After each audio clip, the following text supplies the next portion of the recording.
Convergence concept কিভাবে কাজ করে।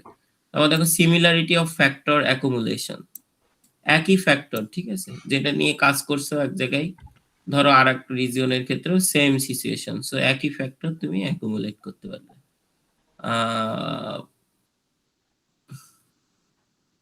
আচ্ছা আচ্ছা, এখন দেখো এখানে সুবিধা কি, ধরো কথার কথা, ধরো ইউএসএ তে যে লেবার, তার যে পারিশ্রমিক আর বাংলাদেশে যে লেবার, এর পারিশ্রমিক তো সেম না। এখন ইউএস এর কোম্পানি, ইউএসএ যদি একটা ফার্ম এস্টাবলিশ করে, তাইলে যে যত খরচ হবে, যদি বাংলাদেশে করে অত খরচ কিন্তু হবে না, তার লেবার কস্ট এত যাবে না, সো সে লাভ বেশি করতে পারবে। এখন দেখো ইউএস এর কোম্পানি লাভ করলো, আবার সুবিধা কি হইলো, যে ধরো গরিব, ধরো বাংলাদেশে এসে একটা ফার্ম করলো, বাংলাদেশের মানুষও কিন্তু উপকৃত হলো যে এদের বেনিফিটে, তাহলে এই রিজিয়নও গ্রো করে গেল। একটা টাইমে দেখা যাবে যে ইউএস এর লেবারের যে পারিশ্রমিক বাংলাদেশের লেবারেরও সেই পরিমাণ পারিশ্রমিক দিতে হচ্ছে, যদি ওই লেভেলে ডেভেলপমেন্ট হয়ে যায় বাংলাদেশে। আহ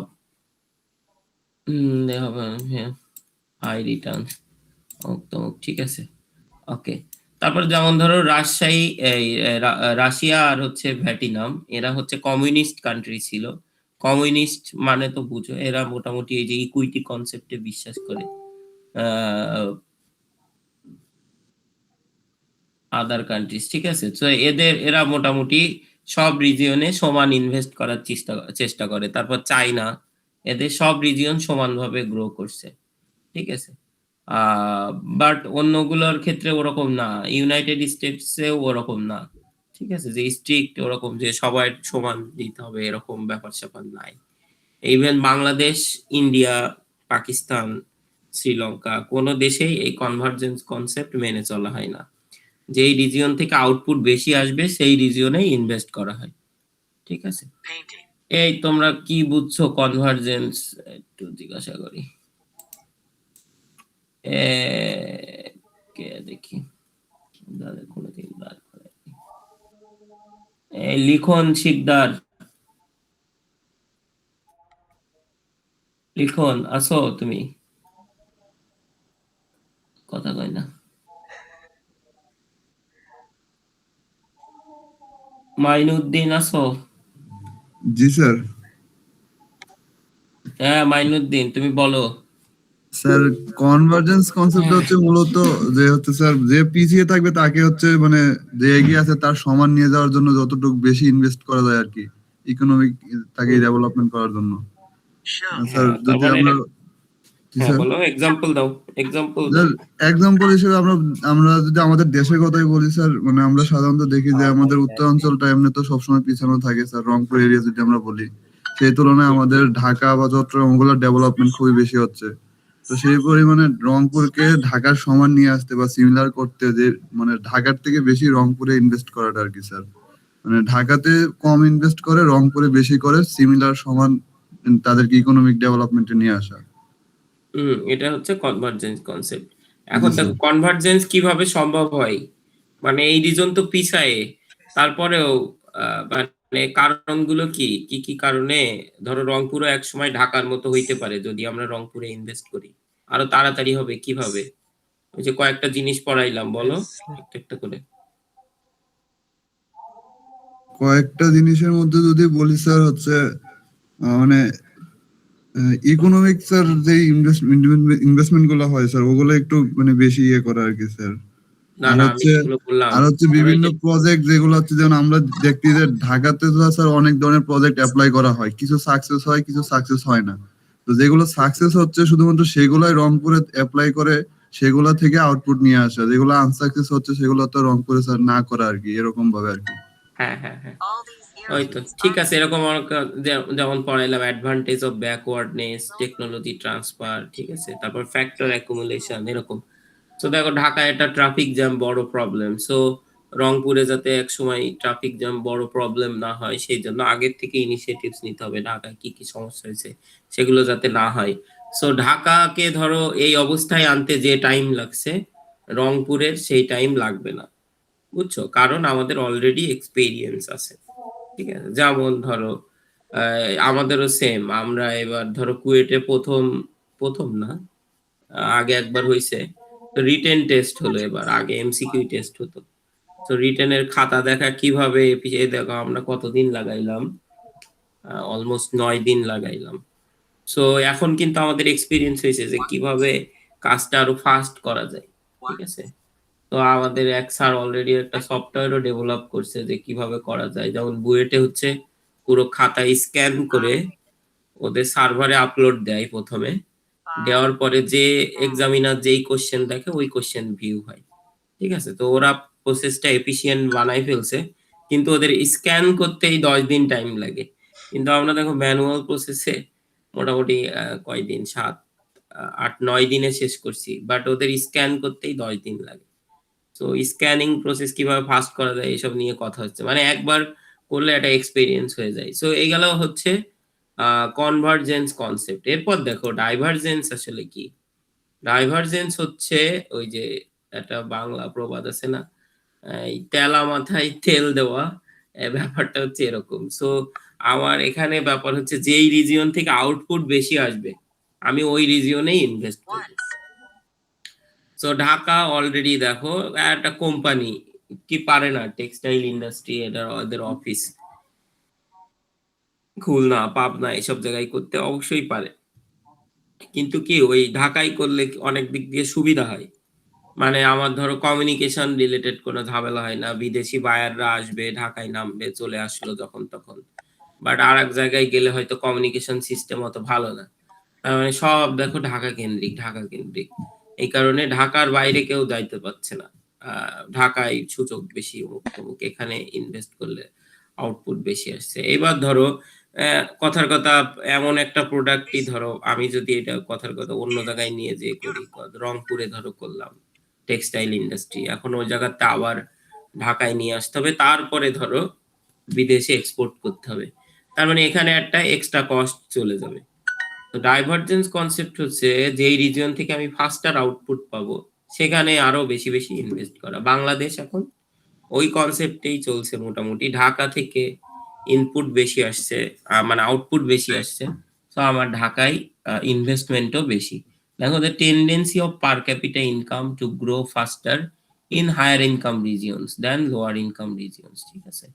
যে হায়ার ইনকাম রিজিয়ন দেখো যে বড় লোকরা আস্তে আস্তে বড় লোকই হইতে থাকে, ব্যাপারটা হচ্ছে এরকম যে যারা রিচ তারা আস্তে আস্তে বড় লোকই হইতে থাকে। কেন?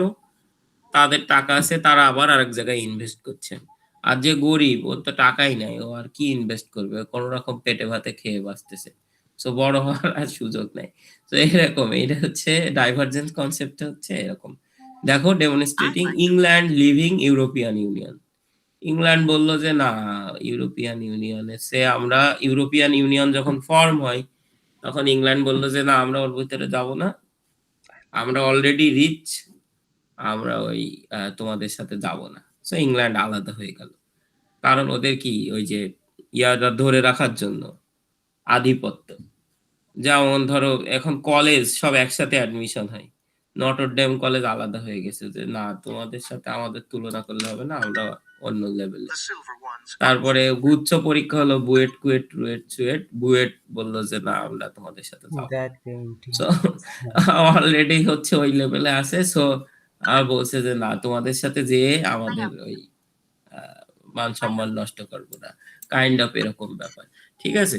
সো ব্যাপারটা হচ্ছে এরকম যে যে গ্রো করছে, যে রিজিয়ন গ্রো করছে সেখানে আরো বেশি বেশি ইনভেস্ট করা, এটা হচ্ছে ডাইভারজেন্স কনসেপ্ট। তো দেখো ডাইভারজেন্স কনসেপ্টের তাইলে অসুবিধা কি, দেখো আমি যদি যেখানে ফার্স্ট আউটপুট পাচ্ছি সেখানে যদি আবার ইনভেস্ট করি তাইলে কি গ্যাপ বাড়বে না? পোর এবং রিচ, এই দুইজনের মধ্যে গ্যাপ বেড়ে যাবে। তো এর সলিউশন আছে যে গভর্নমেন্ট ইনিশিয়েটিভস নিতে হবে, ইকুইটি থিওরি অ্যাপ্লাই করতে হবে, বা স্পেক্ট্রাল অ্যাটেনশন ওভার অ্যাসিভ গোস। উপল স্যার, এই দাও ফোন দাও, এই দাঁড়াও একটুখানি একটু কথা বলেন।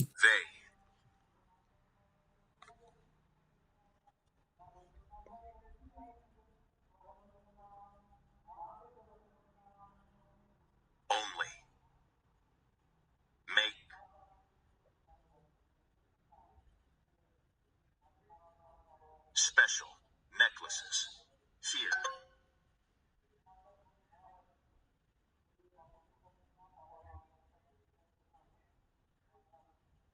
They only make these necklaces later.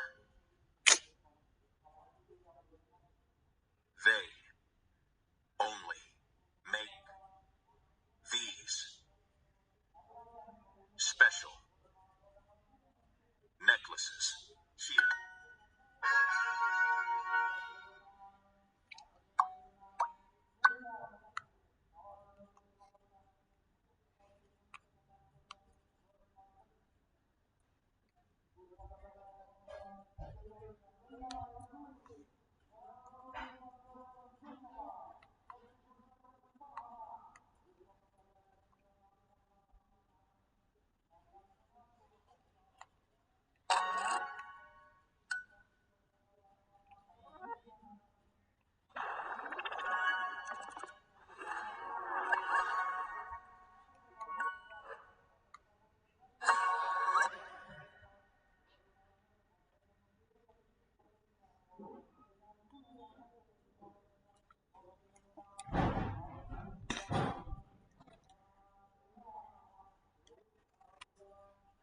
এবং পোর রিজিয়নস, ঠিক আছে? পোর রিজিয়নের মধ্যে বিভিন্ন রকমের ডাইভার্সিটি দেখো। The regions are not performing similarly, ঠিক আছে? এক একটা রিজিয়নের এক এক রকম প্রবলেম। ধরো আমি হচ্ছে রংপুরে ইনভেস্ট করব, রাজশাহী ইনভেস্ট করব, সব রিজিয়নের কন্ডিশন সেম না, এদের মধ্যে ডাইভার্সিটি আছে। দেখো some of them are facing stagnation, ঠিক আছে? বিভিন্ন কারণে, ট্রান্সপোর্ট, কমিউনিকেশন, যে কোনো কারণ, কমিউনিকেশন বা অন্যান্য কারণে ওরা পিছায়ে আছে, ঠিক আছে? যেমন চাইলেই অনেক কিছু করা যায় না। ধরো আমি বলি আমাদের আমাদের এলাকায় এই হচ্ছে জিয়াউর রহমান যখন ক্ষমতায় আসে তখন একটা খাল কাটছিল। খাল কেটে ইরিগেশন প্রজেক্ট, মানে ওই ইরিগেশনের জন্য একটা খাল কাটছিল। মানে একটা অঞ্চলে ইরিগেশন হইতো না, জাস্ট পানি যাইতো না বলে, ওটা ক্যানেল ডিগিং একটা প্রজেক্ট ছিল। তো ওখানে করতে গেলে সমস্যা ফেস করে, ওখানে কোনো ব্যাংক ছিল না, ঠিক আছে? যে কৃষকদের লোন দিবে এরকম আরো অনেক কিছু ছিল, কোনো ব্যাংক ছিল না। তো ওই এলাকার অবস্থা এমন, ওই অঞ্চলে আমাদের ওই সময় কোনো পাকা বাড়িও ছিল না, তাইলে বোঝা একটা ব্যাংক তো আর একটা মাটির একটা ইয়াতে হইতে পারে না। তো ওই সময়ে মনে করো আমাদের ওই এলাকায় মোটামুটি একটু বড় লোক যারা ছিল তাদের করে ওই সময় একটা ব্যাংক বানালো, এবং সেটা অনেক আগের ব্যাংক। ওই সিঁড়িগুলা দেখলে বোঝা যায়, ওঠা যায় না, ঠিক আছে? তার মানে দেখো মানে রিজিয়নের ক্যারেক্টারিস্টিক ওখানে একটা ব্যাংক নেই, সিম্পলি একটা ওই যে লোনের ব্যবস্থা করবে, কোনো ব্যাংক নাই। তার মানে আবার ব্যাংক করতে হবে, করতে গেলে সমস্যা, ওই অঞ্চলের মানুষের তো টাকাও নেই, একটা বানানো তো লাগবে। পরে ওই লোক ব্যাংক বানায় ভাড়া দিল ওই সোনালী ব্যাংকের কাছে। তো সেখান থেকে আমাদের বাজারে আর অন্য কোনো ব্যাংক নাই, সোনালী ব্যাংক আছে, ঠিক আছে? সো দেখো hence it is increasing the gap between low income and middle income regions। আচ্ছা, দেখো এর ফলে কি হচ্ছে, যে ডাইভারজেন্স কনসেপ্টে দেখলে যে যেখানে ইনভেস্টমেন্ট মানে অলরেডি ডেভেলপ, সেখানেই আমি বারবার ইনভেস্ট করছি, এর ফলে গ্যাপ আস্তে আস্তে বাড়ছে। Second reason is trade bargaining, ঠিক আছে?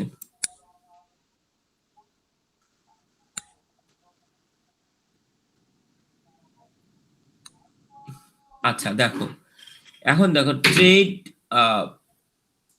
রিচ কান্ট্রি যারা, দেখো তাদের মোটামুটি সিমিলার কন্ডিশন, কান্ট্রির কথা যদি চিন্তা করো তাদের কন্ডিশন হচ্ছে সিমিলার।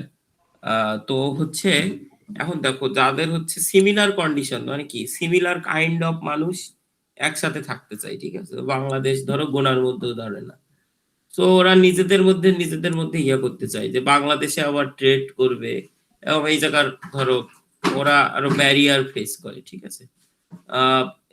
ইভেন দেখো কথার কথা, ধরো চাইনা বাংলাদেশের যে প্রোডাক্ট দিবে, আর ধরো আর এক দেশের একটা ডেভেলপড কান্ট্রির যে প্রোডাক্ট দিবে, দুইটার মধ্যে পার্থক্য আছে। দেখো বাংলাদেশ হয়তো একটা ইজি বাইক কথার কথা ধরো কিনলো চাইনার কাছ থেকে, সো বাংলাদেশ হচ্ছে প্রাইস ফিক্স করে দিল, 50,000 এর বেশি দিলে কথার কথা ধরো মানুষজন কিনবে না।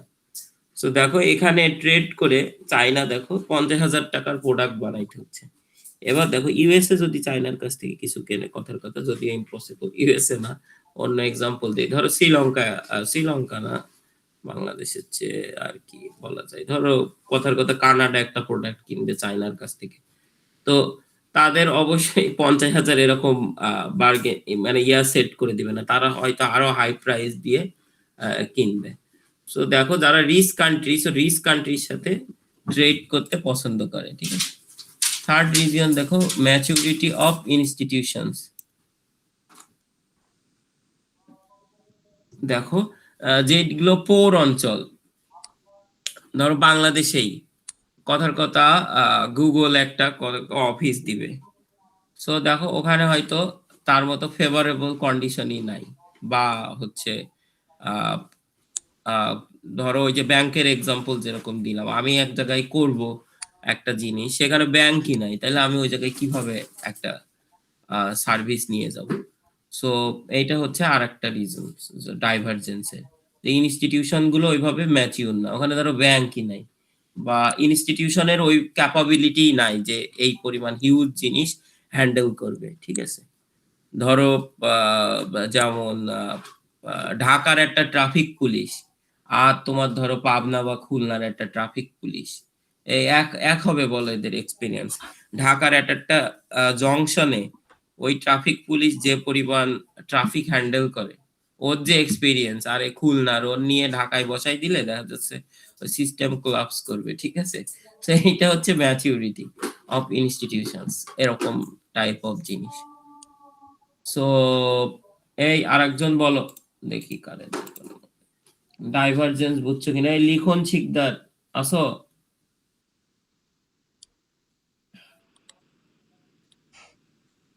নাই শামীম আহমেদ। আসসালামু আলাইকুম স্যার। হ্যাঁ ওয়ালাইকুম আসসালাম, বলো তো ডাইভারজেন্স বুঝছো কিছু? স্যার ডাইভারজেন্স মানে হচ্ছে যে একবারে বৈষম্য বাড়িয়ে যাওয়া আর কি, যেখানে যে এলাকার মধ্যে উন্নত হচ্ছে সেখানে বেশি উন্নত করে, আর যেই এলাকা হচ্ছে বা চরাঞ্চল বা বিভিন্ন ধরনের গ্রাম এলাকা বা এই ধরনের এলাকা পিছিয়ে আছে, মানে সেই এলাকাগুলো আর ধীরে ধীরে পিছিয়ে যাচ্ছে, আর যে এলাকাগুলো উন্নত সেগুলো আস্তে আস্তে উন্নতি হচ্ছে, এরকম আর কি যে ডাইভারজেন্সটা। হ্যাঁ হ্যাঁ হ্যাঁ, ঠিক আছে বুঝছো, এটুকু কনসেপ্ট থাকলেই হবে, বাকিটা পড়ে নিও। ঠিক আছে, এরপর আমরা আসি, এর মধ্যে পার্থক্য আছে, এগুলো তোমরা পড়ে নিও, এবার বুঝবা এই একই কনসেপ্ট।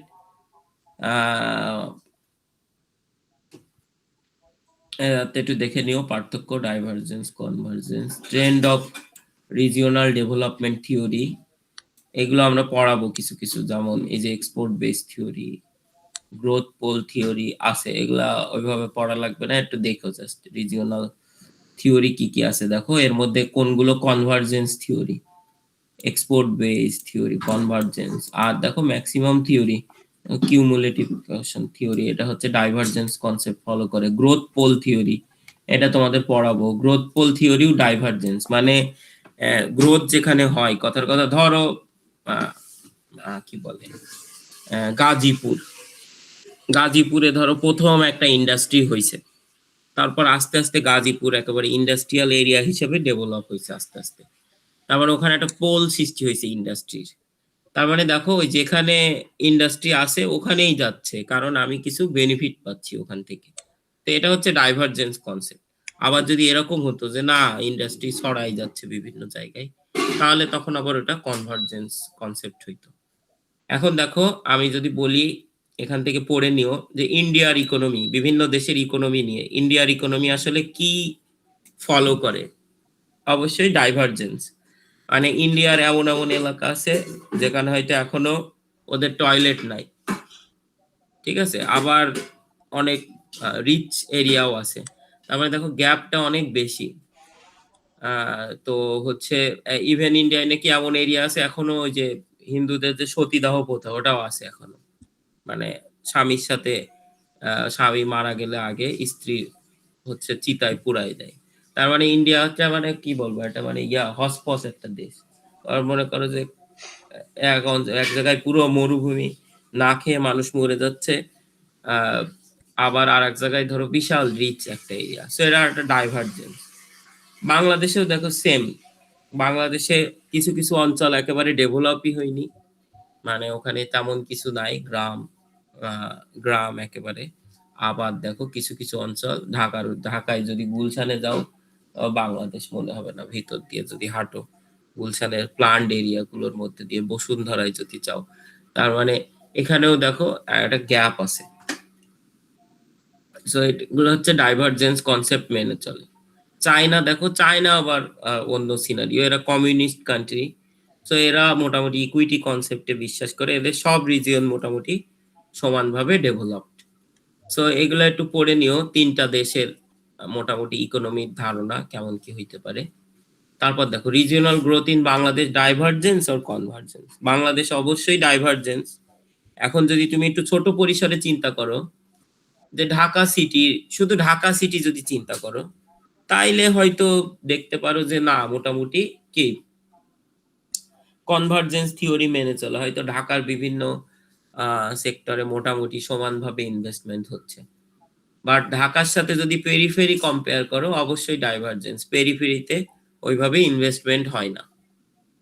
এই আর ওভারঅল কান্ট্রির কথা চিন্তা করলেও ডাইভারজেন্স কনসেপ্ট মেনে চলে, মানে একটা তোমাদের তো দেখাইছিলাম যে বাজেট অ্যালোকেশন সেম না। এরপরে দেখো how how convergence or divergence is shaping রিজিয়নকে কিভাবে শেপ করে। সো আমি যদি কনভার্জেন্স কনসেপ্টে আগাই, তাহলে আমি হয়তো আউটপুট কম পাবো, কিন্তু ইন এ লং রান আমাদের কি হবে, সবগুলো রিজিয়ন আমরা একসময় সমানভাবে ডেভেলপড রিজিয়ন পাবো, কিন্তু এখান থেকে আমার জিডিপি গ্রোথ বা আউটপুট খুবই কম আসবে। ধরো আমি ঢাকা ইনভেস্ট না করে যদি রংপুর, বরিশাল, বরগুনা এইসব জায়গায় ইনভেস্ট করি, তাহলে আমার আউটপুট কম আসবে, কিন্তু একটা টাইম পরে দেখবো যে আমার রিজিয়ন গুলো সব সমানভাবে ডেভেলপড হয়ে গেছে। আর যদি ডাইভারজেন্স কনসেপ্টে যাই, এখন আমাদের কনভার্জেন্স কনসেপ্টে যাওয়ার মতো সুযোগ নাই, আমাদের ইকোনমিক গ্রোথ দরকার। সো আমার যেখান থেকে আউটপুট বেশি পাবো, আমি সেই পদ্ধতিতেই যাবো। সো আমাদের এখন কান্ট্রি ডাইভারজেন্স কনসেপ্টই মেনে চলে, সব ইনভেস্টমেন্ট যেখান থেকে আউটপুট বেশি সেখানেই হয়। গেল। প্ল্যানিং এর ক্ষেত্রে অবশ্যই ম্যাটার করে, প্ল্যানাররা ইকুইটি কনসেপ্ট মেনে যদি রিজিয়ন সাস্টেনেবিলিটি পড়ে নিও, কি কি আছে নিজের মতো করে লিখবা। ওকে, এখন হচ্ছে দেখো নাইট টাইম লাইট ডেটা, তোমাদের আগেও বলছিলাম যে আমি যদি রাতে তাকাই, রাতের স্যাটেলাইট ইমেজ নেই, পুরো ওয়ার্ল্ডেরই যদি নেই, তাইলে যেই সব অঞ্চলে লাইট বেশি, এটা অটোমেটিক্যালি সিগনিফাই করে হচ্ছে ইকোনমিক অ্যাক্টিভিটি ওই অঞ্চলে বেশি। যে অঞ্চলে ইকোনমিক অ্যাক্টিভিটি বেশি ওখানে লাইটও বেশি, ঠিক আছে। একটা গ্রাম, ওখান থেকে তুমি লাইটই টের পাবো না, গাছপালায় ভরা, ওখানে ইকোনমিক অ্যাক্টিভিটি ওইভাবে না। এবার যেখানে ইন্ডাস্ট্রিয়াল এরিয়া, ওই জায়গায় অবশ্যই লাইট বেশি। সো এটা হচ্ছে নাইট টাইম লাইট ডাটাটা প্রক্সি হিসেবে ব্যবহার করা হয়, মানে ইকোনমিক অ্যাক্টিভিটি মেজার করার জন্য। এবং নাইট টাইম লাইট ডেটার সাথে তুমি বলো পপুলেশন, তারপর জিডিপি, এর একটা ভালো কোরিলেশন পাওয়া যায়। যে তোমার নাইট টাইম লাইট ডাটার যে ইন্টেন্সিটি, ওটা যদি এক পাশে নাও আর আরেক পাশে যদি ওই অঞ্চলের জিডিপি নাও, তাহলে একটা ভালো কোরিলেশন আসে। এর কারণ হচ্ছে লাইট দিয়ে ইকোনমিক অ্যাক্টিভিটি সিগনিফাই করা যায়। আমি যদি পরীক্ষায় প্রশ্ন দেই যে using night time light data how will you measure economic activity, তাহলে বলবা যে নাইট টাইম লাইট ডেটার যে ইন্টেন্সিটি, এইটা হচ্ছে ইকোনমিক অ্যাক্টিভিটি রিফ্লেক্ট করে, ঠিক আছে। সো ইন্টেন্সিটি ডেসিবেল, ডেসিবেল কি দিয়ে প্রকাশ করে জানো, ইন্টেন্সিটি জাস্ট একটা ভ্যালু, বুঝছো, আমি ইউনিটটা ভুলে গেছি। সো ওই ইন্টেন্সিটি যত বেশি হবে ওই জায়গার ইকোনমিক অ্যাক্টিভিটি তত বেশি হবে। তো এই কোশ্চেনটা একটু পড়বা, যে নাইট টাইম লাইট ডেটার ইন্টেন্সিটি কিভাবে ইকোনমিক অ্যাক্টিভিটি রিফ্লেক্ট করে। চ্যাট জিপিটি বা গুগলে সার্চ দিয়ে পড়বা। মেইন জিনিস হচ্ছে আমার যে ডিএন ভ্যালু, ওইটা ইন্টেন্সিটি প্রকাশ করে, ডিজিটাল নাম্বার। ওই ইন্টেন্সিটি ভ্যালু যত বেশি হবে ওই অঞ্চলের ইকোনমিক অ্যাক্টিভিটি তত বেশি হবে। ওকে, থ্যাংক ইউ। কারো কোনো কোশ্চেন থাকলে বলো, কিছু না বুঝলে।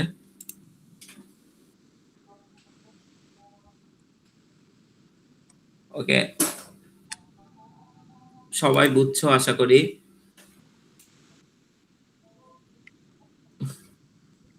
এখন দেখো তোমাদের তো গ্রুপ 3টা না, বাকি গ্রুপ জমা দাও নাই, কারণ কি বলো? স্যার আসসালামু আলাইকুম। হ্যাঁ, ওয়ালাইকুম আসসালাম। আর হচ্ছে স্যার সরি, আমাদের গ্রুপ থেকে দেওয়া হয়নি। আমাদের একজন মেম্বার দেশের বাইরে আছে, ও উমরা করতে গেছে। আরেকজন আর আমাদের একটু সমস্যা হচ্ছিল পেপারটা আসলে বুঝতে, স্যার আমরা কিভাবে লিখবো সেটা বুঝতে পারতেছিলাম না। আমরা কাজ করছি অনেক, কিন্তু মানে জিনিসটা পিওর হয়েছে কিনা সেটা বুঝতে পারি নাই। আমরা আর কি হচ্ছে যতটুকু গুগলের ধারণা নিয়ে করতে পারছি ততটুকু করছি, এই জন্য আর কি সবার আচ্ছা জমা দেওয়া হয়নি স্যার। আচ্ছা আচ্ছা, আমি একটু বলে দিই আজকে, এই যে সবাই মোটামুটি নামাইছো, পেপার টেপার দেখছি। এটা তো গ্রুপ 1, বাট রিভিউ কোথায়?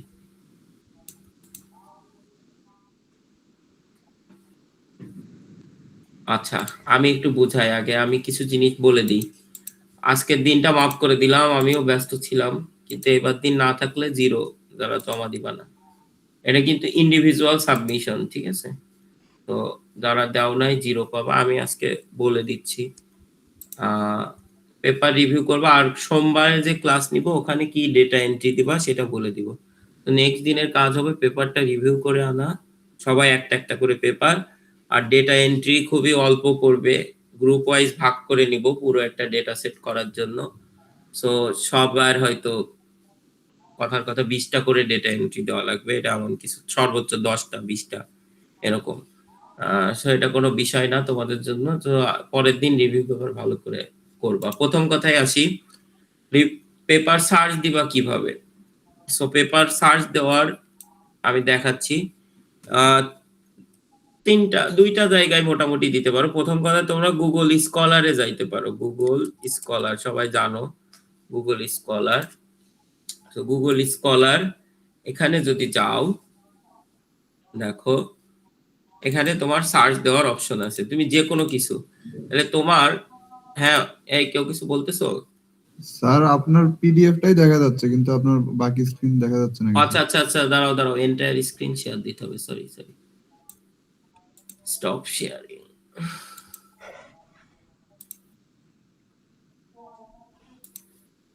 আচ্ছা, এবার দেখা যাওয়ার কথা। জি স্যার দেখা যাচ্ছে। হ্যাঁ, তো আমরা গুগল স্কলারে যাব। এরপর দেখো আমি তোমাদের কিন্তু একটা দিছিলাম, তোমাদের একটা ম্যানুয়াল দিছিলাম। আমার পেপারটা অবশ্যই অবজেক্টিভ রিলেটেড কিছু একটা জিনিস হবে, মানে যে কোনো অবজেক্টিভ স্যাটিসফাই করে এরকম একটা পেপার, যেটা মাইগ্রেশন নিয়ে। তো আমরা একটু প্রজেক্টটাই যাই।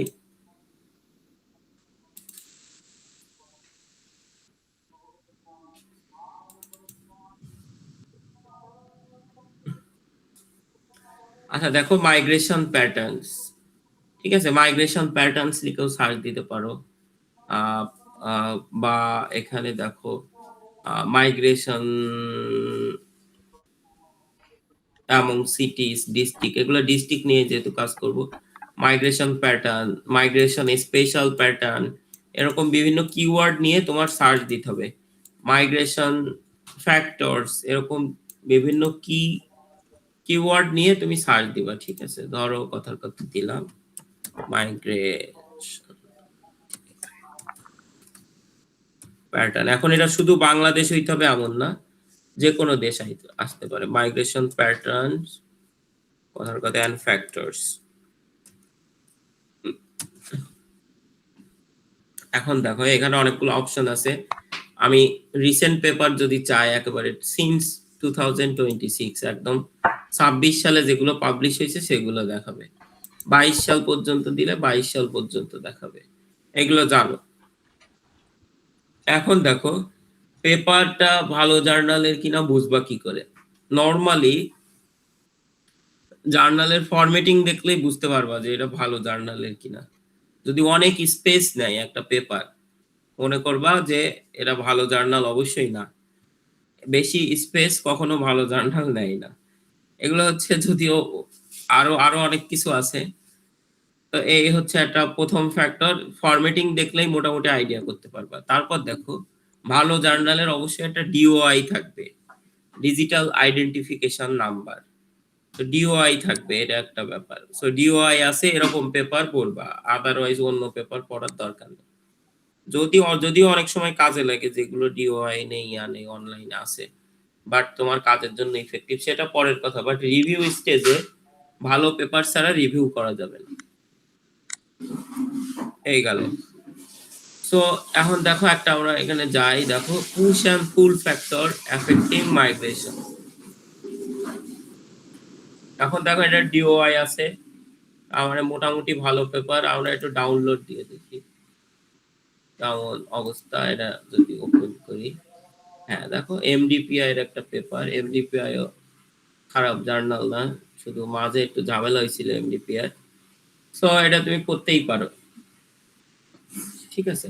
তারপরে তুমি ইন্টারনাল মাইগ্রেশন লিখে সার্চ দিতে পারো। তারপর আরো এরকম বিভিন্ন জিনিস দিয়ে তোমার সার্চ দিয়ে বের করতে হবে। এখন দেখো আমাদের যে অবজেক্টিভ, এখান থেকেও একটু সার্চ দিতে পারো, অরিজিন ডেস্টিনেশন। আসবে কি আসবে না জানি না, বাট সার্চ দিয়ে দিয়ে দেখতে পারো। মানে টোটাল অবজেক্টিভটা স্যাটিসফাই করার জন্য গ্রুপের যতজন মেম্বার আছো ওই রিলেটেড পেপার পড়বা। এরপর দেখো গুগল স্কলারে সার্চ না দিয়ে তুমি চাইলে হচ্ছে ইয়াতে সার্চ দিতে পারো, কি বলে সায়েন্স ডিরেক্ট।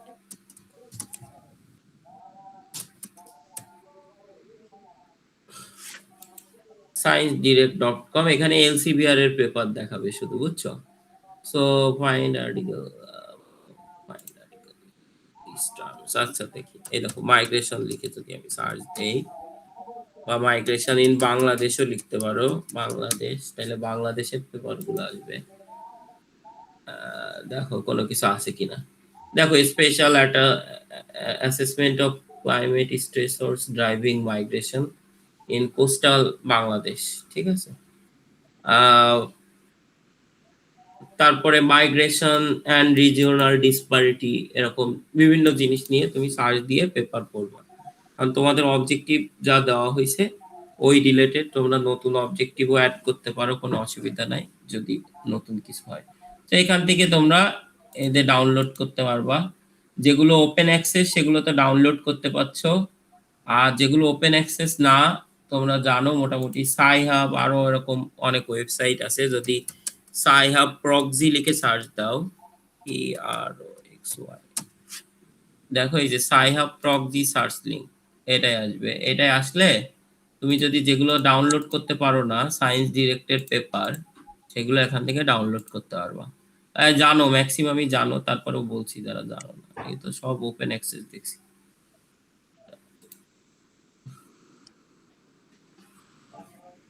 এটাও ওপেন অ্যাক্সেস, এখন ম্যাক্সিমাম পেপারই ওপেন অ্যাক্সেস করে দিছে।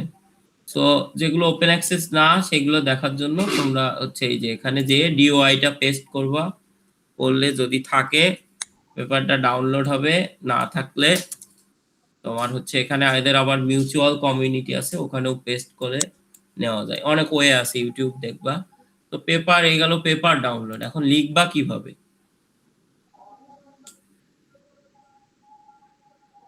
লিখবা কিভাবে দেখো, লেখা দেখি তোমরা কিরকম লিখছো আগে।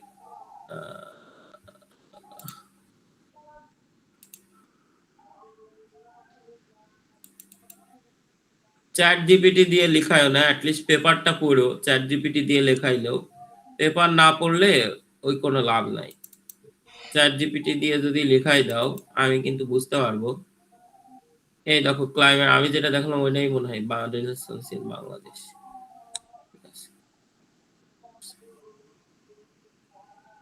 এটাতে খুব বেশি কাজে লাগবে না আমাদের রিলেটেড জিনিসপত্র।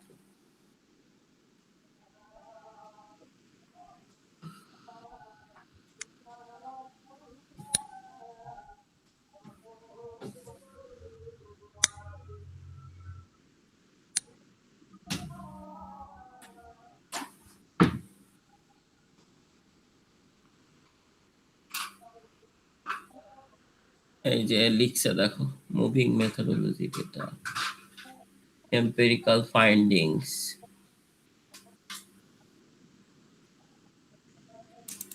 এরকম ঠিক না। আমি একটা ফরম্যাট বলে দিচ্ছি, সেভাবে লেখো।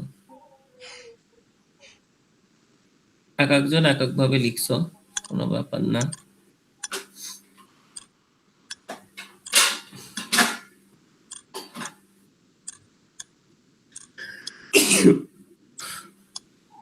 আচ্ছা দেখো, এটা মোটামুটি ভালো হয়েছে। এটা কে? এটা মোটামুটি ভালো আছে। দেখো, rural two urban migration factor of less educated women in Bangladesh. আচ্ছা, সো দেখো এখানে মোটামুটি দিছে ওভারভিউ অফ দ্য স্টাডি। এটা দরকার নেই, আমি ফরওয়ার্ড বলে দিচ্ছি। দেখো তোমরা একটা পেপারের আগে একটা ইন্ট্রোডাকশন লেখো, ওভারভিউ এর দরকার নেই, একটা ইন্ট্রোডাকশন লিখবা। এখানে বেসিক্যালি পেপারটা কি নিয়ে কাজ করছে, পেপারের অবজেক্টিভ কি ছিল, পেপারটা কি নিয়ে কাজ করছে আর পেপারের অবজেক্টিভ কি ছিল, আর ব্যাকগ্রাউন্ড, এইটুকু সংক্ষেপে লিখবা। তারপর দেখো মেথডোলজি, মেথডোলজিতে ওরা কোন কোন মেথডোলজি ফলো করছে। এখন এর মধ্যে তোমার অবজেক্টিভ রেলিভেন্ট যদি কোনো মেথডোলজি থাকে যেটা তুমি তোমার পেপারে অ্যাপ্লাই করতে পারো, সেটা অবশ্যই ভালো করে পড়বা। হইতে পারে একটা ম্যাপ যেটা তোমার ভালো লাগছে, যে ওরকম ম্যাপ আমি একটা আমার স্টাডিতে বানাবো, তো এটা তুমি নোট করে রাখলে যে এরকম একটা ম্যাপ আমি বানাইতে চাচ্ছি। বা ধরো অরিজিন ডেস্টিনেশন ম্যাট্রিক্স বানাইছে, তো সেটা কিভাবে বানাইছে, ওই মেথডোলজি গুলোর উপর একটু গুরুত্ব বেশি দিবা, এবং এই জায়গায় কিভাবে করছে। আমরা যে কাজগুলো করছি, যেমন ধরো থিমেটিক অ্যানালাইসিস এনভিভো সফটওয়্যারে করছে, আমরা এই কাজ করবো না এই ল্যাবে। সো এইটুকু লেখা আছে, এইটুকুই এনাফ। যদি তোমার অবজেক্টিভ রেলিভেন্ট কোনো কিছু থাকে, সেটা আর একটু আরো 2 লাইন ধরো লিখলে আমি বুঝতে পারলাম। এরপরে ধরো কি ফাইন্ডিংস কি কি ছিল সেগুলো একটু সামারি করে লিখলেন। টেবিল হইতে পারে, ফিগার হইতে পারে, অল্প একেবারে কি ফাইন্ডিংস। আর তারপরে এত কিছু দরকার নেই। পলিসি রিকমেন্ডেশন চাইলে লিখতে পারো, অথবা একবারে তুমি যদি কনক্লুশন লেখো, কনক্লুশন না, ডিসকাশনে তুমি পলিসি রিকমেন্ডেশন, ডিসকাশন না থাক, পলিসি রিকমেন্ডেশন না, ডিসকাশন এন্ড কনক্লুশন লেখো একবারে। ওখানে তুমি আলোচনা করলে যে তোমার ওখান থেকে কি কি ফাইন্ডিংস অ্যাপ্লাই করা যায়, কি কি পলিসি অ্যাডপ্ট করা যায়, তারপরে হচ্ছে ফিউচার স্টাডি কি নিয়ে হইতে পারে। তারপরে কনক্লুশনে তুমি এটাও লিখতে পারো তোমার স্টাডির সাথে কিভাবে এটা রেলিভেন্ট, এই এই আর হচ্ছে ওই পেপারটা রেফারেন্স এপিএ ফরম্যাটে দিবা, শেষ। এই হচ্ছে এরটা মোটামুটি ভালোই হয়েছে এরকম। আর চ্যাট জিপিটির লেখা বোঝা যায়, কোন একটা গ্রুপ দেখলাম, দাঁড়াও, এই যে বুলেট পয়েন্ট, এই যে তুমি শিওর চ্যাট জিপিটি দিয়ে লেখাইছো, বুঝছো? এই যে বোল্ড হয়ে আছে, এই যে এইসব বোল্ড করার সিস্টেম, এগুলো চ্যাট জিপিটি দিয়ে লেখাইছো, নিজের পড়তে হবে, ঠিক আছে? পড়ে তারপরে লিখবা। তো এই হচ্ছে মোটামুটি এইভাবে লিখবা এক এক গ্রুপ, এবং পুরো পেপার সম্পর্কে যেন আইডিয়া থাকে, গেল। আর হচ্ছে সাইটেশন তোমরা মেন্ডেলি দিয়ে করা শিখছো? সফটওয়্যার মেন্ডেলি বলে একটা সফটওয়্যার আছে, শিখছো কেউ, জানো? স্যার ডাউনলোড দেওয়া হয়েছে, কিন্তু এটা সম্পর্কে এখনো বিস্তারিত জানি না। আচ্ছা, তো তোমরা এটা দরকার হয় একদিন একটু দেখাই দিব, গত বারও দেখাই দিছিলাম মেন্ডেলি দিয়ে কিভাবে সাইট করতে হয়। অল্প টাইম লাগবে, তো তোমরা দরকার হয় একটু স্ক্রিন রেকর্ড করে নিও যখন দেখাবো। এইটাই দরকার নাই, এইটাই শুধু তোমরা শুরুতে পেপারের টাইটেলটা লিখো, তারপরে অথর লিখবা, তাইলেই তো মোটামুটি অথর আর ডিওআইটা দিয়ে রাখো। এখন আর রেফারেন্স দিতে হবে না, পরের ইয়াতে রেফারেন্স দিও। তাহলে ফরম্যাট কি কি হচ্ছে, প্রথমে টাইটেল লিখবা, অথরদের নাম লিখবা আর ডিওআই আইডিটা পেস্ট করবা, গেল। এরপরে ইন্ট্রোডাকশন, মেথোডোলজি, কি ফাইন্ডিংস, ডিসকাশন এন্ড কনক্লুশনস, ঠিক আছে। আর এখানে তোমার অবজেক্টিভ রিলেটেড জিনিস থাকলে সেটা একটু বেশি করে লিখবা, but not more than 2 pages, ঠিক আছে। 2 পেজের বেশি লেখা যাবে না, এটা 2 পেজ লিখে আনবা। আর সবাই পেপারটা পড়তে হবে, পেপার পড়া কিন্তু খুবই বোরিং একটা কাজ, তো পেপার পড়া শিখতে হবে আর কি। সো সবাই গ্রুপের মেম্বার যদি 5 জন থাকো, 5 জন 5টা ডিফারেন্ট পেপার পড়বা। এখন এক গ্রুপের সাথে আরেক গ্রুপের পেপার ওভারল্যাপ হইতে পারে, সেটা কোনো বিষয় না, কিন্তু গ্রুপে যেন ওভারল্যাপ না হয়। ধরো গ্রুপ 1 যে 5টা পেপার পড়বা, 5টাই হচ্ছে যেন ডিফারেন্ট হয়। এই এই মানিক, তুমি হাত তুলতেছো, বলো। স্যার আসসালামু আলাইকুম। স্যার বিষয় হচ্ছে পেপার তো অনেক সময় বড় থাকে ছোট থাকে, পেপার পড়ার আসলে পদ্ধতিটা কি? মানে আমি কি সব ঢালা কি রিডিং দিব, না স্পেশাল কোনো সিস্টেম আছে পেপার পড়ার? আচ্ছা আচ্ছা, শোনো, যখন আমি বলি পেপার 2 ধরনের, এখন তোমাদের যে কনটেক্সটে দিচ্ছি পেপার, এইভাবে পড়লে ঢালাওই পড়বা। বাট একেবারে যদি তুমি থিসিস করতে চাও, তখন পেপার পড়ার সিস্টেম কি, আমি সেটা একটু বলতে পারি। ধরো এখন তোমার, ধরো তুমি তুমি তো অবজেক্টিভ বা ইয়াটিয়া মোটামুটি সেট করে নিছো, বাট ধরো তুমি অবজেক্টিভ ঠিক কিছুই সেট করনি, তখন তোমার কি করতে হবে? পেপার পড়ার প্রথম সিস্টেম হচ্ছে টাইটেলটা ভালো করে পড়বা। টাইটেলটা পড়ে, এত কল আসে, দাঁড়াও একটুখানি।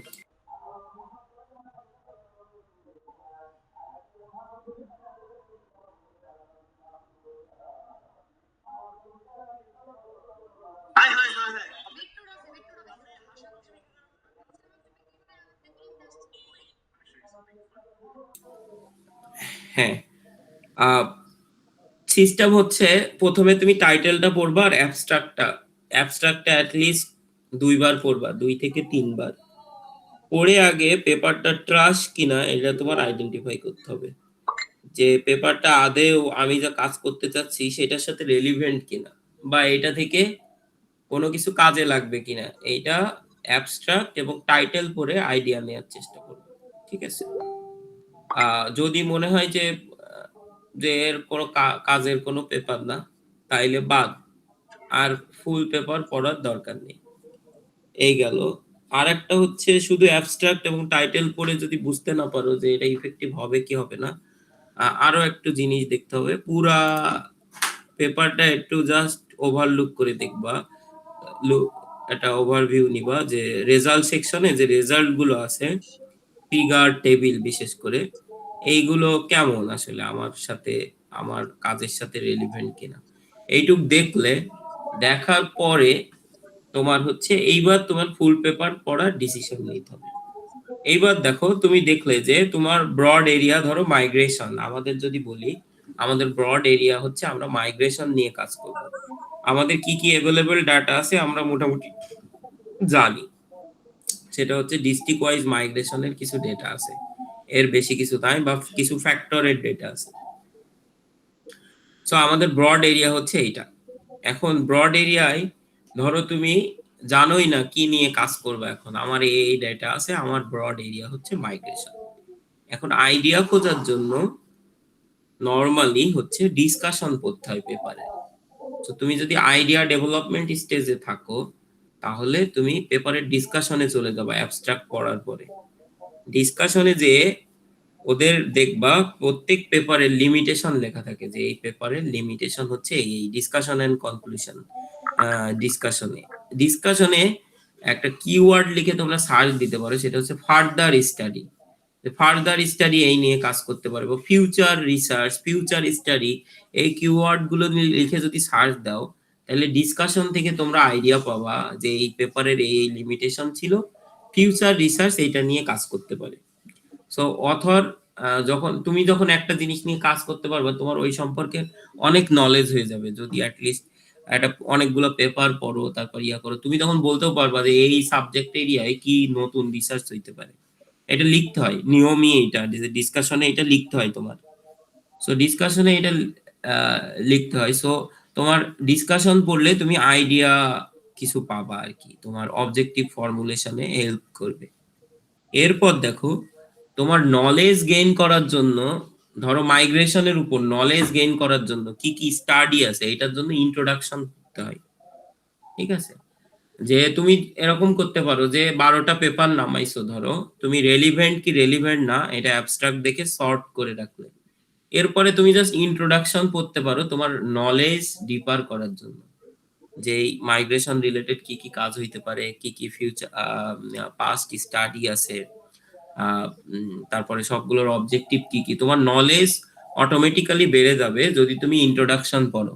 আর লিটারেচার রিভিউ কোনো কোনো পেপারে আলাদা করে থাকে, কোনো কোনো পেপারে থাকে না, ইন্ট্রোডাকশনের মধ্যেই লিটারেচার রিভিউ থাকে। সো যেগুলো লিটারেচার রিভিউ আছে সেগুলো লিটারেচার রিভিউ আলাদা করে পড়বা, আর ইন্ট্রোডাকশন পড়বা, করলে তোমার নলেজ গেইন হবে। এই বুঝতেছো কিছু? এই মানিক, বুঝতেছো? জি স্যার, বুঝতেছি স্যার। হ্যাঁ, এই এখন সরাসরি ক্লাস নিলে যত ইন্টারঅ্যাক্ট করা যায়, অনলাইনে তো যায় না, তোমাদের একটু নোট করে নিতে হবে। নোট করতেছি এই, স্যার আমি সব। হ্যাঁ হ্যাঁ ঠিক আছে। সো তোমার যখন তুমি পড়বা, কি বলছিলাম, ইন্ট্রোডাকশন পড়বা, তোমার নলেজ এনরিচড হবে। এরপর দেখো, ইন্ট্রোডাকশন পড়লে তুমি মোটামুটি তোমার গ্যাপ অফ দা, ওই রিসার্চের গ্যাপ কি ছিল, মানে যে পেপারটা ওটার গ্যাপ কি ছিল, কি নিয়ে কাজ করছে বুঝতে পারবে। এরপরে তোমার কাজ করার জন্য যেটা পড়তে হবে সেটা হচ্ছে মেথোডোলজি, কিভাবে কাজ করবা ওইটা বোঝার জন্য আমার মেথোডোলজি ভালো করে পড়তে হবে। তো মেথোডোলজি পড়লে, মেথোডোলজি কিভাবে কাজ করলে, এইটা পড়লেই মোটামুটি হয়ে যায়। রেজাল্ট সেকশন তুমি চাইলে নাও করতে পারো, মেথোডোলজি পর্যন্ত খুব ভালো করে পড়া দরকার একটা পেপারে। কিভাবে কাজ করবা, অনেক কিছু বুঝতে পারবা না মেথোডোলজির, তখন আবার চ্যাট জিপিটিতে যাইতে পারো, অন্য পেপার দেখতে পারো। আগে রিসার্চ করা অনেক কঠিন ছিল চ্যাট জিপিটি আসার আগে। সো একটা লিটারেচার রিভিউ, একটা পেপার লিখতে অনেক টাইম লাগতো। এখন মনে করো যে তুমি চাইলে পেপারটা আপলোড দিয়ে সামারাইজ দিস পেপার বললে, দেখো সামারি এমনিই করে দেয় চ্যাট জিপিটি। সো সেখান থেকে পড়ে আইডিয়া নিতে পারো। যদি বুঝতে না পারো, রাইট ইট মোর ইজিলি, এটুকু বললে ও আরো ইজি করে লিখে দিবে। ঠিক আছে, বা কোনো একটা স্পেসিফিক মেথোডোলজি তুমি বুঝতে পারছো না, সেটা আবার ওর কাছে জিজ্ঞাসা করলে যে এটা আর কিভাবে করা যায়, ও বলে দিবে। ঠিক আছে, তার মানে তোমাদের কিন্তু চ্যাট জিপিটি ইউজ করতে মানা করছি না, কিন্তু অ্যাটলিস্ট লিখবা, মানে চ্যাট জিপিটিতে কপি করো, কিন্তু নিজের যেন পড়ো পেপারটা। ঠিক আছে, যা যা বুঝবা না কোশ্চেন করো, আরো ইজি করে একটা পেপার বোঝো। ঠিক আছে, সো গেল এই মেথড।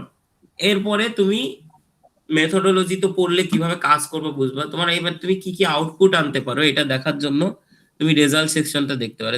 দেখলে যে একটা ইউনিক টাইপ অফ একটা টেবিল বানাইছে, তোমার আচ্ছা তাহলে আমিও এরকম একটা টেবিল বানাইতে পারি। একটা ধরো চার্ট বানাইছে, ঠিক আছে, তাহলে আমিও এরকম একটা চার্ট বানাই। ঠিক আছে, এরকম তুমি কিছু আইডিয়া পাবা রেজাল্ট সেকশন থেকে। রেজাল্টস ওইভাবে থ্রোলি পড়ার কোনো দরকার নেই, এত পার্সেন্ট এই হয়েছে ব্লা ব্লা, শুধু এগুলো জাস্ট দেখে গেলে, ঠিক আছে, তোমার তো এত কিছু লাগবে না। এইবার তোমার যেটা ভালো করে পড়তে হবে সেটা হচ্ছে ডিসকাশন, আর হচ্ছে কনক্লুশন। কনক্লুশন না পড়লেও ডিসকাশন খুব ভালো করে পড়তে হবে। ডিসকাশনে বেসিক্যালি কি থাকে, ডিসকাশনে থাকবে যে তোমার যে ফাইন্ডিংস, ধরো তুমি পাইছো বাংলাদেশে মাইগ্রেশন কথার কথা উত্তরাঞ্চল থেকে বেশি হয়, এবং সেটা ঢাকায় মাইগ্রেটেড বেশি হচ্ছে কথার কথা। বা ধরো এই যে বরিশাল রিজিয়ন থেকে মাইগ্রেশন বেশি, সারা বাংলাদেশে আছে বরিশালে। এই সো এরকম অনেক ফাইন্ডিংস তুমি পাইতে পারো যে নদীর পাড়ে যারা বাস করে এদের মাইগ্রেশন বেশি। সো এরকম কিছু ফাইন্ডিংস পাইলে, ফাইন্ডিংস কে তোমার প্রিভিয়াস স্টাডির সাথে লিংক করা থাকে ডিসকাশনে, যে ঠিক আছে আমি এই ফাইন্ডিংস পাইছি, অমুক পেপারও এই ফাইন্ডিংস পাইছে। ঠিক আছে, তো তারপরে এবার একটা অ্যানালাইসিস থাকে ডিসকাশনে, যে ঠিক আছে এই ফাইন্ডিংস দ্বারা আসলে কি বোঝাই, তুমি এবার ইন্টারপ্রেট করবা রেজাল্টটা ডিসকাশন। সো এইগুলো পড়লে ডিসকাশনটা খুব ভালো করে পড়তে হবে। আর কনক্লুশনে মোটামুটি limitation of the study, future scope কি হইতে পারে, অনেক পেপারে দেখবা ডিসকাশন কনক্লুশন একসাথে লেখা। সো লাস্টের দিকে এইগুলো থাকে যে লিমিটেশন ছিল কি, ফিউচার স্টাডি কি নিয়ে করতে পারে, এগুলা থাকে, আর একদম ওভারঅল একটা ফাইন্ডিংস দেয়। ঠিক আছে, সো এইটা হচ্ছে পেপার পড়ার সিস্টেম। এইভাবে পেপার পড়লে তুমি যদি এরকম করে ফাঁকি ঝুঁকি ল্যাবে দাও অসুবিধা নাই, কিন্তু থিসিস যখন করবা অ্যাটলিস্ট এরকম করে যদি এটা থিসিস করো তাইলে তোমার এটা সব দিক থেকে কাজে লাগবে। থিসিসটা সবার সিরিয়াসলি নেওয়া উচিত, কারণ এটা দিয়েই তুমি একটা রিসার্চ, তোমার একটা রিসার্চই যথেষ্ট যদি ভালো করে করো। তোমাদের কাজ আসলে শিখতে হবে, ল্যাবে আউটপুট দেখানো উদ্দেশ্য না। ঠিক আছে, এখান থেকে যদি কিছু শিখতে পারো, আমি গতবার মেন্ডেলি দেখাই দিছি যে মেন্ডেলিতে কিভাবে সাইট করবা, একটা পেপারে কি কি থাকে, একটা পেপার লেখা ফরম্যাট শেখাই দিছি যে এখানে এই জিনিস থাকে, এই জিনিস পেপার পড়ার সময়ও ফরম্যাটটা বোঝার চেষ্টা করবা। ঠিক আছে, যে আসলে কোনটার পরে কি লিখতেছে, পেপারের কিন্তু সিমিলার কাইন্ড অফ ফরম্যাট। যেমন ইন্ট্রোডাকশনের লাস্ট প্যারাগ্রাফে যদি যাও তুমি অবজেক্টিভ পাবা, ভালো পেপার যদি হয়। ভালো পেপারে কখনো অবজেক্টিভ আলাদা করে লেখা থাকে না, ইন্ট্রোডাকশনের লাস্ট প্যারাগ্রাফে the aim of the study is অমুক তমুক এইভাবে লেখা থাকে, একটা ফরম্যাট আছে। তো এই ফরম্যাট হচ্ছে ফলো করে। সো তোমাদের আমাদের আউটপুট আহামরি হবে কিনা আমি জানি না, আমাদের যে ডেটা আছে, বাট আমি আশা করি যে তোমরা এই প্রসেসের সাথে ইন্ট্রোডিউস হবে। এবং আমার এখানে রিপোর্ট দেওয়া লাগবে না, তোমাদের কাছ থেকে নিব একটা পেপার ফরম্যাট, মানে পেপার লেখা, এখান থেকে পেপার করব এরকম ভেবো না আমি করতেছি, আমার এইসব এসব আমার রিসার্চ ইন্টারেস্টও না। সো এখান থেকে আমার পেপার করারও কোনো ইচ্ছা নাই। তো তোমাদের জাস্ট শেখানোর জন্য আমি হচ্ছে পেপার ফরম্যাটটার সাথে তোমাদের ইন্ট্রোডিউস করাই দিব। ঠিক আছে, এখন আমি তোমাদের একটা জিনিস দিতে পারি, এইটা তোমাদের একটা কোন জায়গায় যে আছে, আমি একটু বরং ফেসবুক থেকে নামাইনি, কাদের জন্য দিছিলাম।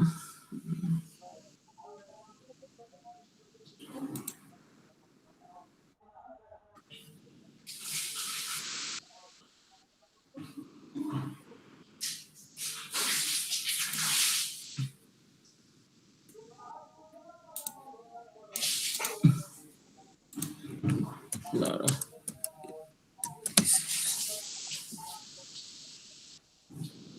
2K20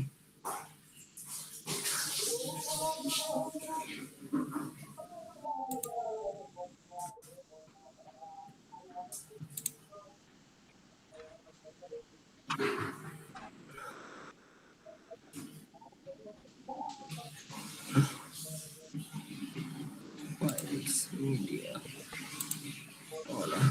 90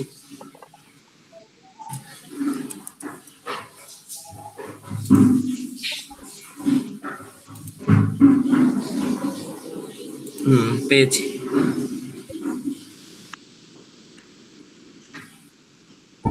আচ্ছা, এটা তোমাদের গ্রুপে দিচ্ছি, দেখো। আমি একটু অন করি, করলে বুঝতে পারবা।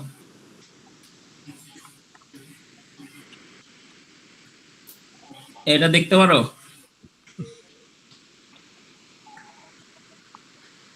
এই জি দেখা স্যার। যায়? হ্যাঁ, জি স্যার। এখানে দেখো, এখানে এক একটা সেকশনে কি কি থাকে, এটা হচ্ছে পেপারের standard format. Abstract, introduction, methods বা materials and methods, results, discussion, conclusion, reference. প্রত্যেকটা পার্টে কি কি থাকে দেখো। ইন্ট্রোডাকশনে বললাম না, লাস্টে অবজেক্টিভ থাকে। দেখো, provide the research context, define the problem, explain its significance and state the objective. লাস্টে একদম অবজেক্টিভ থাকবে। তোমরা এই ফরম্যাটের সাথে মিলাই একটা পেপার করবা, যে আসলে এই জিনিসটা কোথায় আছে, দেখি কনটেক্সট আছে কিনা, প্রবলেমটা ডিফাইন করছে কিনা, যে কি প্রবলেম, explains its significance আছে কিনা, state the objective, objective আছে কিনা, ঠিক আছে, materials and methods কি কি হবে সব আছে কিনা। আর এই জিনিস আরো পরে আমি ভালো করে বুঝাই দিব, বাট এখন চেষ্টা করবা যে এখানে যা যা লেখা আছে এটার সাথে মিল করে করে তোমার যে পেপার, একটা পেপারই পড়ো, ভালো করে পড়ো। টাইম আছে অনেক, আমি তো পরে শনিবারে নিব ল্যাব। তো এর মধ্যে একটা পেপার খুব ভালো করে পড়বা, এগুলা মিলাই মিলাই এই জিনিস মানছে কিনা। একটা পেপার হয়তো পড়ে দেখলে যে না এটা কাজের না, আর একটা পড়ো, অসুবিধা কি, কিন্তু একটা ভালো পেপার পড়ো। এই গেল, এটা আমি পাঠাই দিচ্ছি তোমাদের গ্রুপে।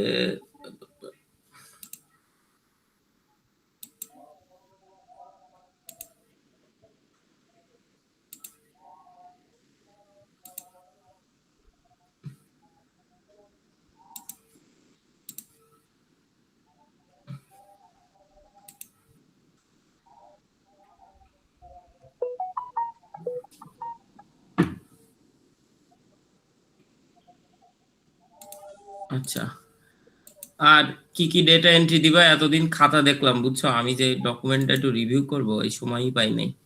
সো আমি হচ্ছে তোমাদের হোপফুলি সোমবারের ক্লাসে বলে দিব যে কি কি ডেটা এন্ট্রি দিবা। এটা ব্যাপার না, এখন পেপার পড়তে থাকো। আর কোনো কোশ্চেন আছে তোমাদের পেপার পড়া নিয়ে? কিভাবে লিখবা তো বলে দিলাম। স্যার আমরা যারা হচ্ছে জমা দিছি তাদের কি তো আর নতুন করে করতে হচ্ছে না, নাকি আরো করা লাগবে স্যার এরকম কিছু? না, নতুন করে করতে হবে না, আমি যে ফরম্যাট বললাম ওই ফরম্যাটে যদি করে থাকো আর ভালো করে যদি পড়ে থাকো তাইলে তো আর অসুবিধা নাই। আর যদি সমস্যা থাকে তাইলে আবার পড়বা, ব্যাপারটা আরেকবার পড়ো। আমি তো বললাম কিছু জিনিস, এইভাবে আসলেই পড়ছো কিনা একটু দেখো। আর হচ্ছে পেপার পড়ার উদ্দেশ্য মানে এই না, তোমাদের কাছ থেকে আমি গ্রুপ থেকে ওভারঅল শুনবো, তোমরা একটা গ্রুপ ইয়াতে বসতে হবে যে কি কি করা যায়। আসলে আমি তো জাস্ট মাইগ্রেশন, আমার নিজেরও এখনো ধারণা নেই যে কি কি জিনিস আসলে করা যাবে আমাদের যে ডেটা আছে। সো তোমরা মাইগ্রেশন রিলেটেড পেপার পড়বা, আমার চেয়ে তোমরা জ্ঞানী হয়ে যাবা। সো তোমরা কি কি করা যায় এটা থেকে, অন্য কি অবজেক্টিভ হইতে পারে এরকম আইডিয়াও দিতে পারো আমাকে, কোনো অসুবিধা নেই। তো হচ্ছে পড়ো এই, আর হচ্ছে রিভিউ করে জমা দাও, আর নেক্সট দিন ডেটা এন্ট্রি দিয়ে আনি, তারপরে আমরা রিপোর্টের কাজ, রিপোর্ট বলতে পেপারের কাজ শুরু করব। কি কি করা যায় পেপার ফরম্যাটে লিখবা, ওইটাই রিপোর্ট, ওইটাই জমা দিবা, শেষ। আর একদিন যে তোমাদের প্রেজেন্টেশন নিব গ্রুপের, ওইটার উপরে, শেষ, কাজ শেষ। এই, ঠিক আছে, আর কোনো প্রশ্ন না থাকলে আজকে এখানে শেষ হোক। আর নেক্সট দিন যারা দিবা না, জিরো। নাহিদ? স্যার আমাদের সিট বিষয়ে যদি একটু বলতেন। জি হ্যাঁ স্যার। হ্যাঁ বলো। স্যার আমাদের সিটির সিটি? বলতেন। আচ্ছা আচ্ছা আচ্ছা আচ্ছা, আমি সিটির সিলেবাস বলে দিচ্ছি। এটাই হচ্ছে সিলেবাস, আমি যেদিন আসবো ওই দিনই সিটি হবে। তো তোমরা আগের থেকে পড়ে রাখবা, যাতে যেদিনই বলি ওই দিন সিটি নিলে লিখতে পারো। যা পড়াইছি এর মধ্যে থেকেই, দাঁড়াও কত কত দিব দেখি, 1 2 আর হচ্ছে এই যে কত,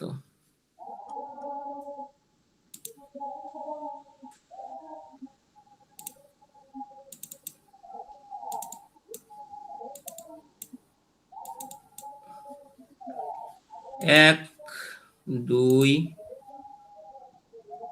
আর হচ্ছে 4, এই 3টা স্লাইডের উপর তোমাদের 30 মার্কের সিটি। বেশি হয়ে যায়? মনে হয় না বেশি হয়। আর বলে দিচ্ছি তো, এখনো মনে করো দেরি আছে, সেমিস্টারের শেষের দিকে নিব। 1 2 আর হচ্ছে 4, এই 3টা। তার মধ্যে তোমাদের বড় ভাইদেরও নিছি, 10টা এমসিকিউ থাকবে, ঠিক আছে? এমসিকিউ মানে অপশন থাকবে অথবা ট্রু ফলস, ঠিক আছে? মানে এই 10 যাতে 10 পাও, তোমাদের বেস্ট 2 কাউন্ট হয়। তো হচ্ছে এই 10-এ 10 পাইলে আর এক পার্ট যে কোনো ভালো করবা, করলে হয়ে গেল, ঠিক আছে? সো তোমাদের এই 10টা এমসিকিউ যে একটা স্লাইড থেকে থাকবে এরকম না, 3টা স্লাইড থেকেই থাকবে। যেই পার্ট ভালো করবা এই পার্টে বেশি মার্ক পাবে। এই তো এমসিকিউ যদি ভালো করে একবার বুঝে পড়ো, আমি যেরকম এমসিকিউ দিব সবই পারবা, ঠিক আছে? আর হচ্ছে কোশ্চেন হবে, মানে কোশ্চেন এপিট ওপিট 2 পেজের মধ্যে সব শেষ। কোশ্চেনের নিচে লেখার জন্য অল্প একটু জায়গা দিব, ওইটাই ফিক্সড, ওর মধ্যেই লিখতে হবে, বেশি হাবি জাবি লেখা যাবে না। ওইটুকুর মধ্যে মেইন কথা লিখবা, ফুল মার্কস, এক্সট্রা কোনো জায়গা দেওয়া হবে না, আর এমসিকিউ লাস্টে থাকবে। এই হচ্ছে আমার সিটির নিয়ম। আর কোনো কোশ্চেন? স্যার পিডিএফ 1 to 4 তাই তো স্যার? হ্যাঁ 1 2 4 আমি যা লিখে দিচ্ছি, যাতে ভুলে গেলে আবার এখান থেকে দেখতে পারো।